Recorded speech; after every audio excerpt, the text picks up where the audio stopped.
What are we to do with that passage of Scripture? ¿Qué vamos a hacer con este pasaje de Escritura? If anyone is not willing to give up their possessions, they cannot be my disciple. Cualquiera de ustedes que no renuncie a todos sus bienes no puede ser mi discípulo. Hard words for those of us who live in a place like the United States, and some of us have many, many possessions in our homes. I do. Palabras muy difíciles para nosotros que vivimos en los Estados Unidos, especialmente los de ustedes que tienen muchos bienes en nuestras casas, como yo. Yo tengo mucho más que necesito. I have a whole lot more than I need, but I have it. And right now it's locked safely away in my condominium. Tengo mucho más que necesito y he cerrado todo en mi apartamento. Es difícil decidir cómo vamos a leer este pasaje de Escritura. It's very difficult to understand how we are going to read this passage of Scripture. And you know me, I am not shy about saying that the Scriptures are to be treated in a metaphorical way, when that's what I believe is true. But there are times when we have to read the Scriptures literally. And I think this is one of those times. That we have to understand what it was that Jesus was saying and why it was that Jesus was saying it. This is not a metaphorical passage of Scripture. This is a passage of Scripture that we have to struggle with. It is a passage of Scripture that we have to wrestle with. It is a passage of Scripture that calls into question so much of everything that we hold dear. En muchas veces, yo quiero interpretar la Escritura como un metáfora.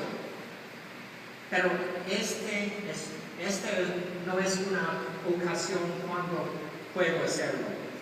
Porque pienso que este pasaje de Escritura tiene que ser leído en una manera literal.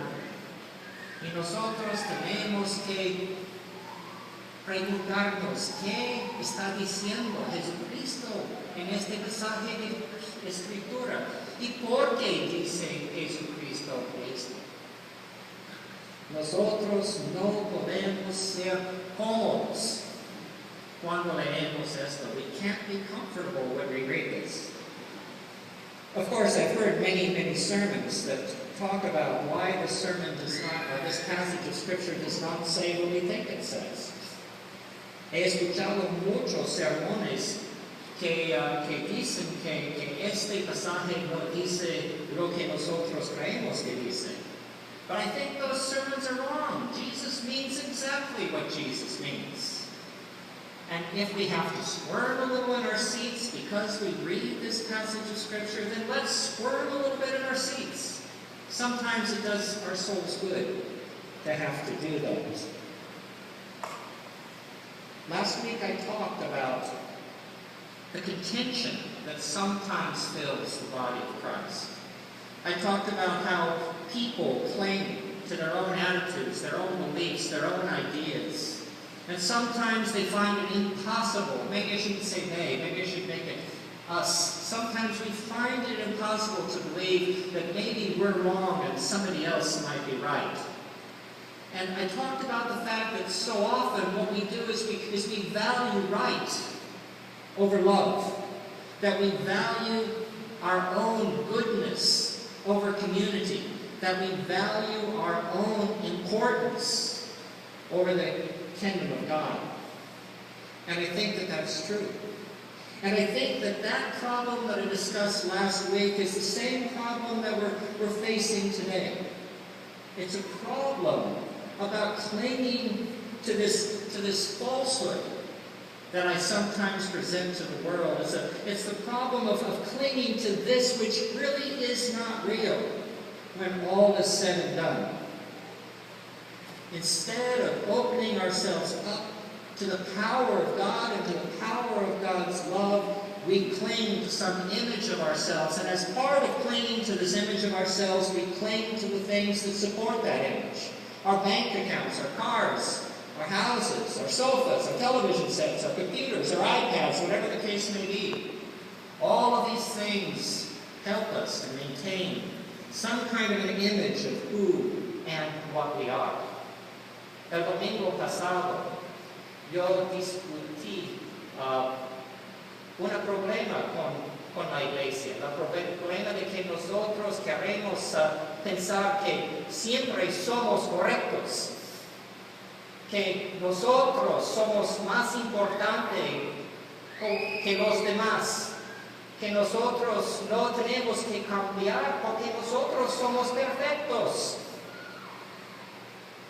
Y pienso que el problema que discutí el domingo pasado es semejante al problema que está encontrando aquí, en este pasaje de Escritura, porque tenemos una imagen de nosotros mismos, una imagen que es falso, y nosotros queremos mantener esta imagen y también queremos mantener todas las cosas en nuestras vidas que soportan a nuestra imagen de nosotros mismos.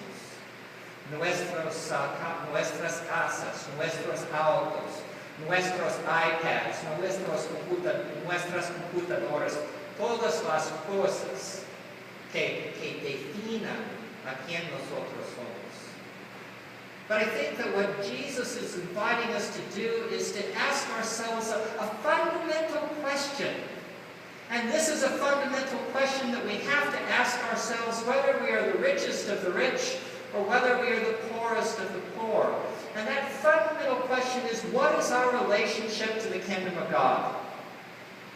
Jesucristo está preguntando una cuestión muy importante. Y esta cuestión es importante si nosotros somos muy ricos o si nosotros somos muy pobres. Esta pregunta es, ¿cuál es nuestra relación con el reino de Dios? Y no podemos preguntar a esta pregunta si no somos listos para preguntar otra pregunta. ¿Qué es nuestra relación con el pueblo de Dios y con las personas que constituyen el pueblo de Dios? And we cannot ask that question about our relationship to the kingdom of God unless we ask a related question. What is our relationship to the people who make up the people of God, who make up the kingdom of God? The people without whom the kingdom of God exists, without whom the kingdom of God cannot exist.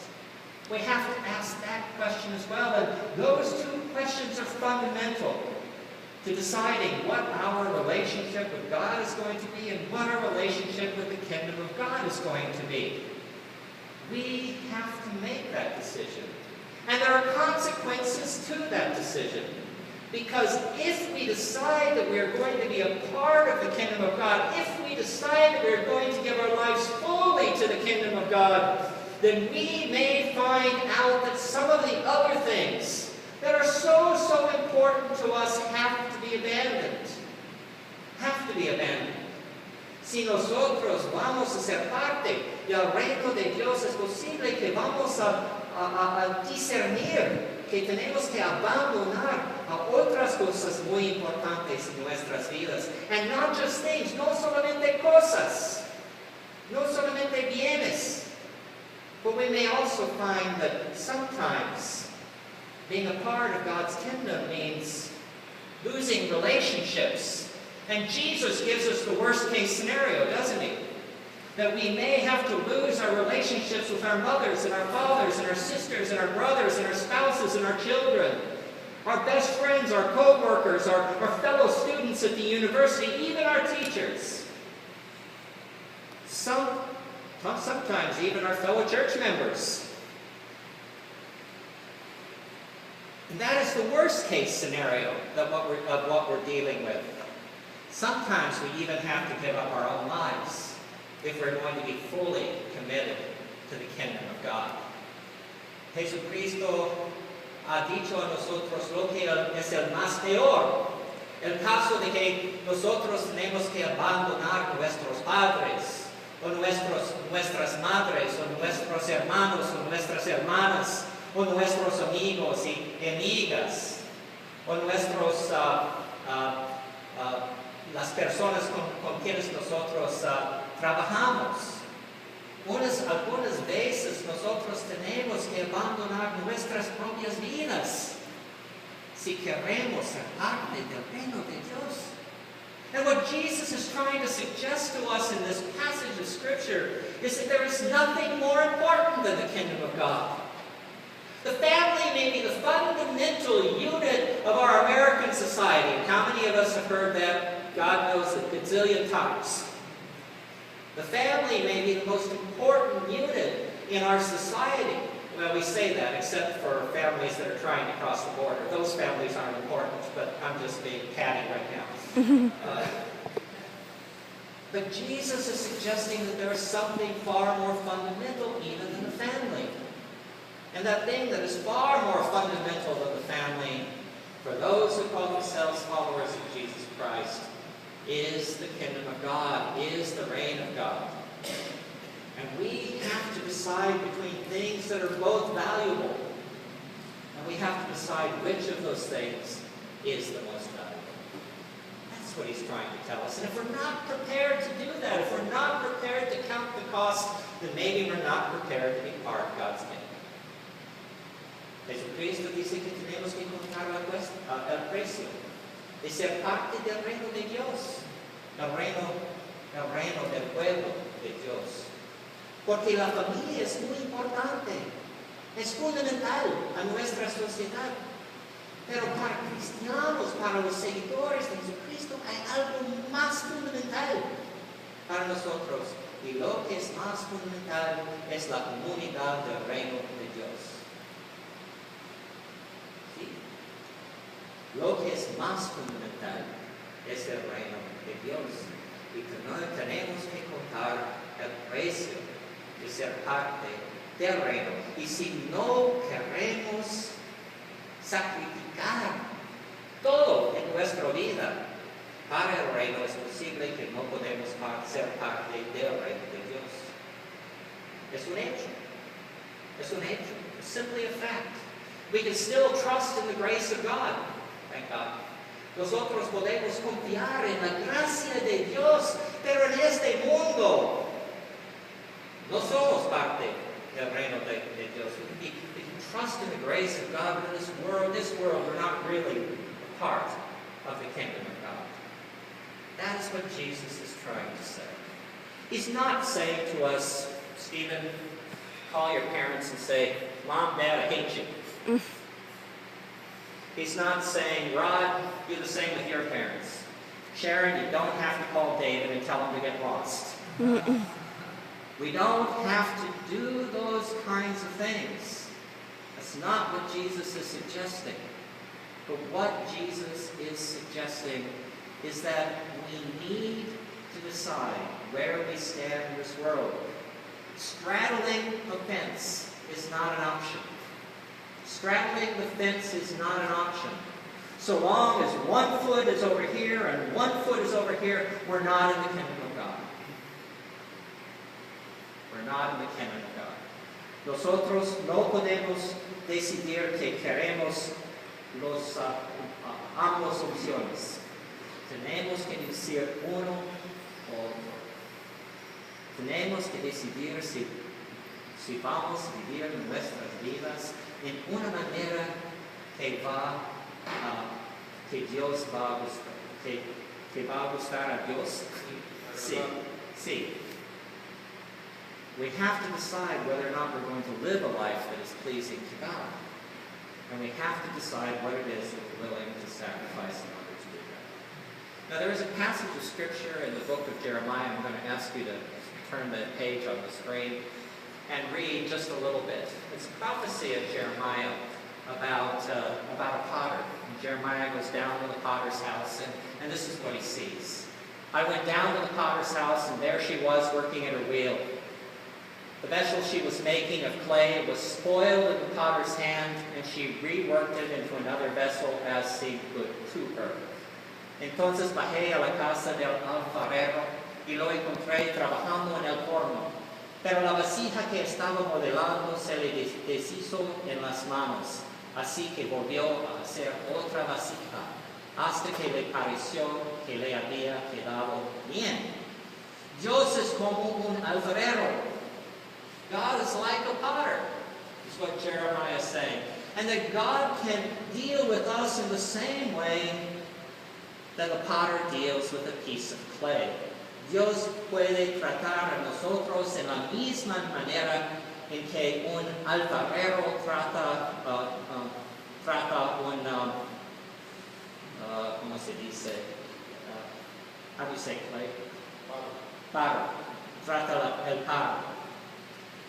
God can take us, and if in fact we're not being molded into the commitment to justice and peace and compassion to which God is calling us, then God can begin to remold us.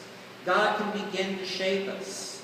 The passage of Scripture in Jeremiah is a passage of judgment. It's saying to the Israelite people, God has tried to mold you into a people of justice and peace and compassion, and you just refuse to be molded. That's what Jeremiah is about. Therefore, God is going to take you and He's going to smush you down, and she's going to turn you into something different, like a potter does with a piece of clay. But I want to read this passage of Scripture instead as a word of hope to us. It is to say that if we have gone the wrong direction in our lives, if we have made mistakes, if we have not been able to be formed into the just, loving, and holy people that God has created us to be, there is still a possibility for God to form us into those kinds of people. Do you hear the word of grace in that? Yo quiero decir que este es un pasaje de castigación para el pueblo de Israel, pero también es una palabra de gracia, porque si Dios no ha formado a nosotros en el pasado como personas justas, como personas compasivas, como personas pacíficas, Dios puede hacer de nosotros algo muy bonito en el futuro. Este es un pasaje de gracia. Nosotros no somos perfectos en esta sala. See, we're not perfect in this room. None of us. Not one of us is perfect. But what we are by coming here, what we open ourselves to by coming here, is the possibility of being molded, shaped, made whole, transformed into something lovely and gracious and beautiful for God and beautiful for the world. That is the word of hope. We don't have to stop with, you cannot be my disciple. Because the truth of the matter is, that bad as we might be, and none of us in this room is very bad, but bad as we might be, God still can reshape us. God can make us new. El mensaje de este pasaje es esto. Nosotros podamos ser muy malos. Creo que nada de nosotros es muy malos, pero si somos muy malos, la posibilidad todavía existe. Dios puede comenzar de nuevo y hacer de nosotros algo muy justo, algo muy pacífico, algo muy compasivo, algo muy bonito, para que en el futuro podamos ser parte integral del reino de Dios. Nosotros estamos formándonos en el reino de Dios. Ahorita no somos, pero en el futuro sí. Dios puede perfeccionar in amor. Right now we are not the kingdom of God, the kingdom of God. But we are a kingdom of God being fashioned. And in the future, we can become exactly what it is that God is calling us to be by the grace of God shown to us in Jesus Christ. And in fact, as John Wesley said, we can be made perfect in love. And our relationship with God may change. Will change. That's what we talk about changing God. It's not so much changing God as it is changing the relationship that we have with God. Changing our hearts by allowing the Spirit of God to transform us into something new. Nosotros no vamos a cambiar con Dios, pero podemos cambiar nuestra relación con Dios cuando cambiamos a nuestros corazones. Amén. Amen. Amén.